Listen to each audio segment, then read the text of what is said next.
In the quiet, unassuming town of Villisca, Iowa, the Moore family was the very picture of early 20th century American life. They were church-going, well-respected, and completely woven into the fabric of their small community. But on the night of June 10, 1912, that idyllic picture wasn't just broken, it was shattered in the most brutal way imaginable.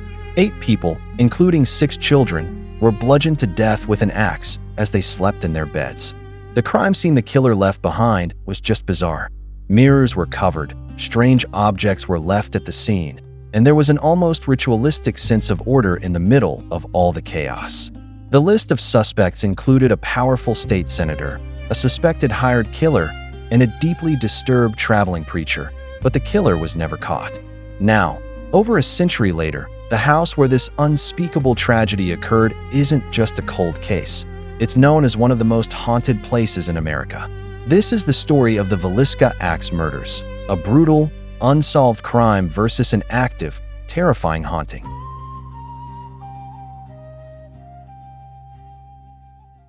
On Sunday, June 9, 1912, the town of Villisca was buzzing with energy. Sarah Moore had spent weeks organizing the annual Children's Day program at the local Presbyterian church. Her family was the heart of the town. You had her husband, Josiah, a 43-year-old up-and-coming businessman who had just started his own successful farm implement store. And then there were their 4 children, 11-year-old Herman, 10-year-old Mary Catherine, 7-year-old Arthur, and little 5-year-old Paul. They were the kind of family everyone knew and loved. That evening, the Children's Day program was a huge success. The church was filled with proud parents watching their kids recite verses and sing songs. Mary Catherine Moore had invited 2 friends to spend the night, sisters Ina and Lena Stillinger, aged 8 and 11.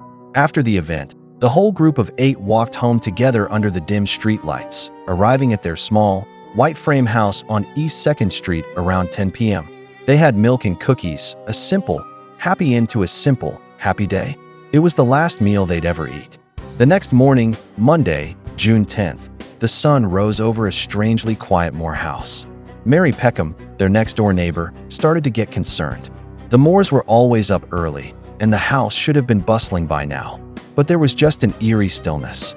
After waiting for hours, her worry turned to dread. She knocked on the door, but nobody answered. She tried the handle, locked from the inside. Peckham called Josiah's brother, Ross Moore, who showed up with a spare key. When he unlocked that door and stepped inside, what he found would scar the town of Villisca forever. In the downstairs bedroom, he discovered the bodies of the 2 visiting Stillinger girls, Lena and Ina. A heavy weapon had crushed their skulls. Upstairs, the scene was even more horrific. Josiah and Sarah Moore were in their bed, their faces mutilated beyond recognition by the same savage force. The ceiling above Josiah even had a deep gouge mark in it, a testament to the raw power of the killer's swing. In the next room, the 4 more children were found in their beds, all victims of the same fate. 8 people murdered in their sleep. The local doctor would later guess the time of death was sometime between midnight and 5 a.m. The murder weapon, an axe belonging to Josiah Moore, was found in the downstairs guest room, wiped clean but still bloody. The scene was filled with bizarre clues. Every mirror in the house was covered with cloth. A pan of bloody water sat in the kitchen, as if the killer took a moment to wash up. A 2-pound slab of uncooked bacon was on the floor next to the axe, just leaning against the wall.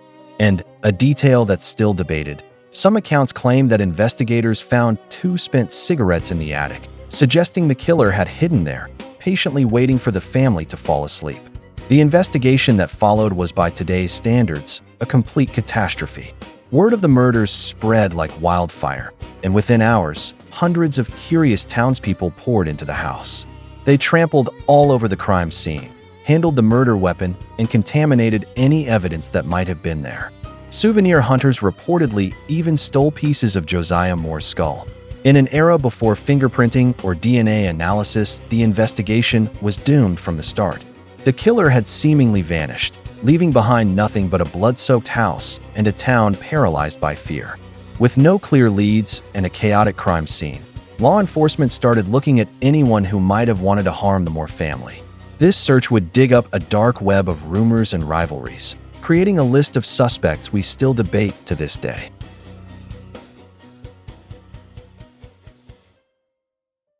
With the town terrified and the initial investigation going nowhere, the hunt for the killer spiraled into a decade-long saga of accusations and public division.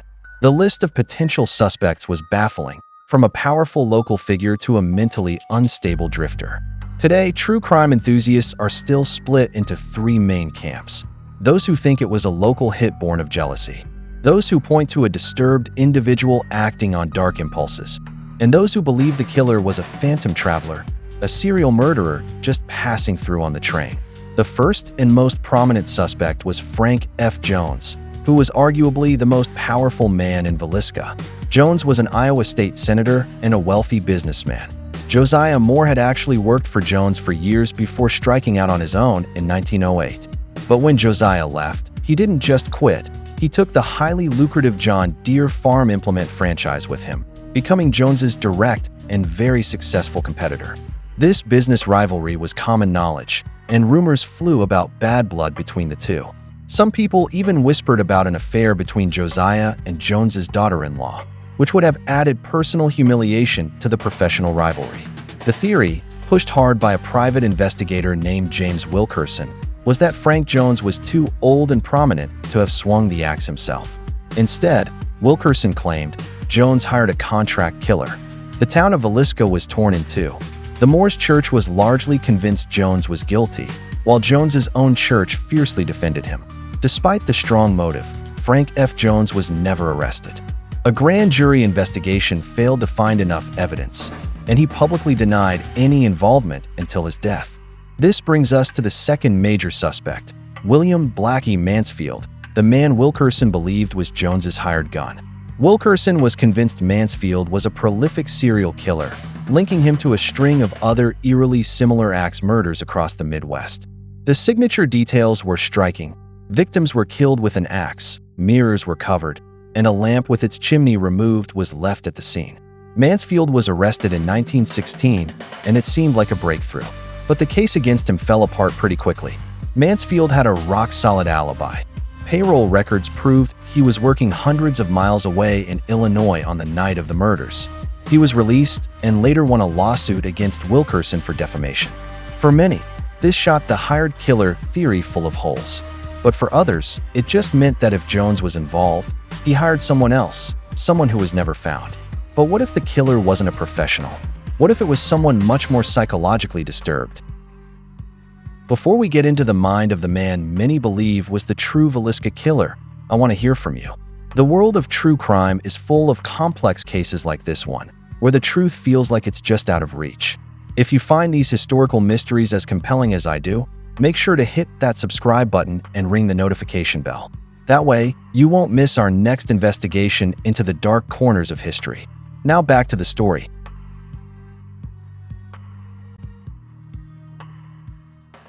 Now, let's talk about the Reverend.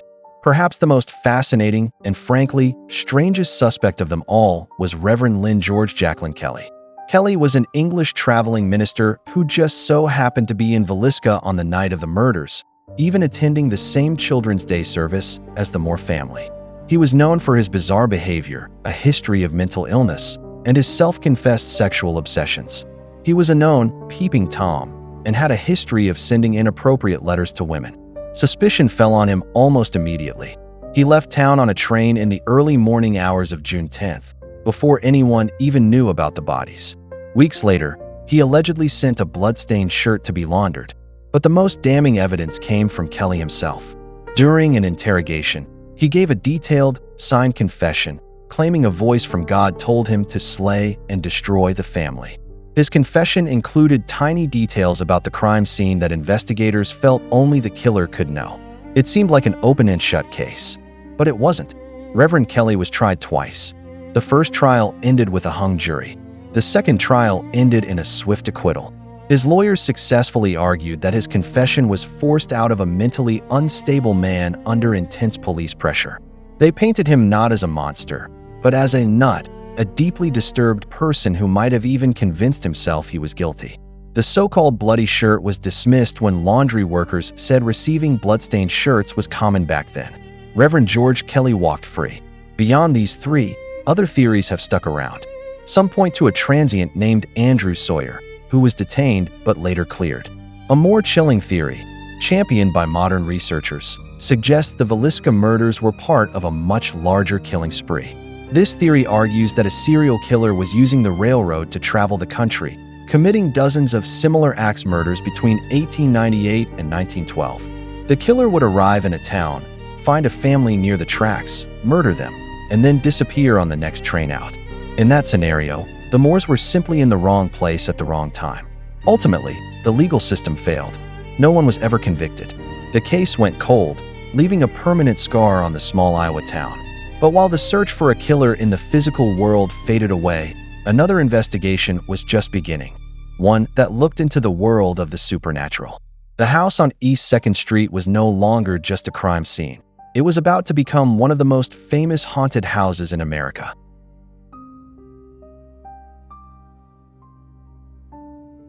You'd think that after the trails went cold and the suspects were cleared, the story would fade into a somber chapter of local history. But it didn't. The house itself, a silent witness to the carnage, started to get a reputation. For years, families tried to live there, but no one ever stayed long.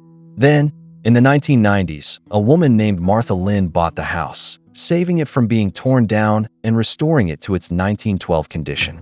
It was then opened for tours and for the truly brave and overnight stays. And that's when the second legacy of the Villisca murders, the haunting, really came to life.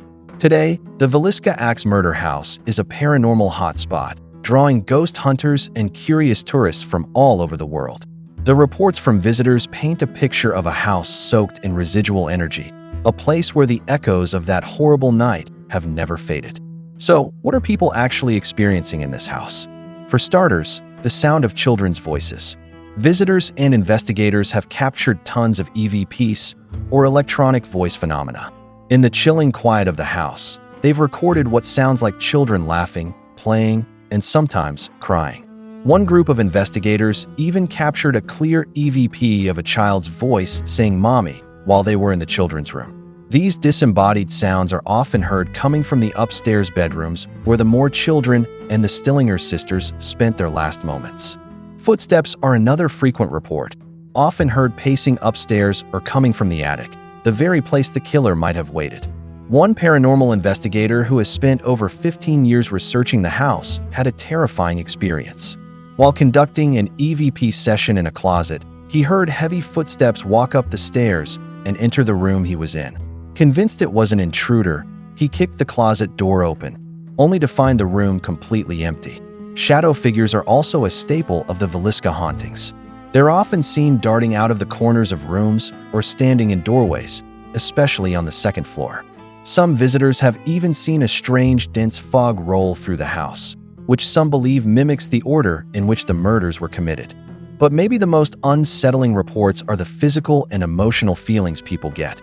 Many visitors, even on daytime tours, report a profound and oppressive sense of dread, especially in the attic.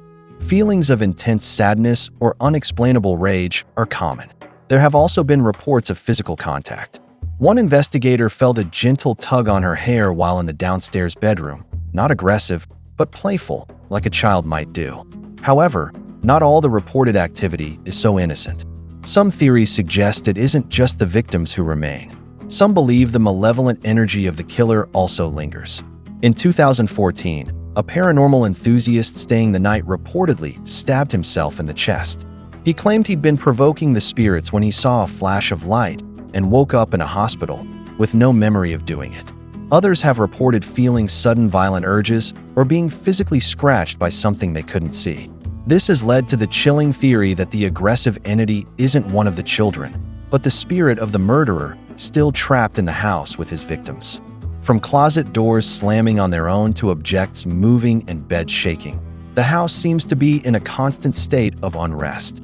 It's a place where two timelines seem to coexist, the present day with tourists and their cameras, and the past where the final terrifying moments of the Moore and Stillinger families play out on an endless loop. The ghosts of Villisca aren't just a scary story. For many who have been inside that house, they are a tangible and terrifying reality. So where does that leave us? We're left with two parallel and deeply unsettling investigations. One is a historical cold case, a tangled mess of powerful suspects, a botched crime scene, and a mystery that's lasted over a century. It's a case built on motive, rumor, and circumstantial evidence, from a resentful business rival like Senator Frank F. Jones to a disturbed preacher like Reverend Kelly, who confessed but was never convicted. The paper trail just leads to dead ends. The other is an active paranormal case, unfolding in real time within the walls of the house itself. This investigation doesn't rely on court documents, but on disembodied voices, shadow figures, and the chilling feeling that the victims, and maybe even their killer, never truly left. The evidence here is the sound of children's laughter in an empty room, or that overwhelming sense of dread that hits you in the attic. Which story holds the truth? Is the Villisca Axe Murder House just a monument to an unsolved crime, its legends fueled by our fascination with the unknown? Or is it a place where the veil between worlds is thin, a location so scarred by tragedy that the spirits of the dead can't find peace? The brutal facts of the crime point to a human monster. The paranormal claims point to a spiritual echo. Maybe the answer isn't a simple choice between the two. Perhaps they are two sides of the same horrifying coin. The violence of the crime might have been so extreme that it left a permanent stain, an emotional residue that continues to manifest over 100 years later. The Villisca Axe murders remain one of America's most profound and disturbing mysteries. The questions are as loud today as they were in 1912.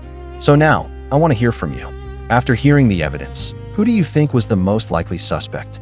Do you think a powerful man like Frank F. Jones orchestrated it all? Or was it the act of a disturbed individual like Reverend Kelly? Or do you believe the hauntings are real, and that the spirits themselves are the last remaining witnesses? Share your theories in the comments below. Is the Villisca Axe Murder House a cold case file of suspects and conspiracy, a haunted location with lingering spirits, or both? The answer, it seems, remains locked away in the shadows of that small house in Iowa, waiting to be discovered. If you enjoyed this video, please consider giving it a like. It really helps more people see it. And if you haven't already, hit that subscribe button and turn on notifications so you don't miss the next video. We've got lots of interesting and eerie stories on deck, and I'd love for you to be part of this community of case solvers. Until next time, keep the lights on, stay alert, and stay out of the shadows.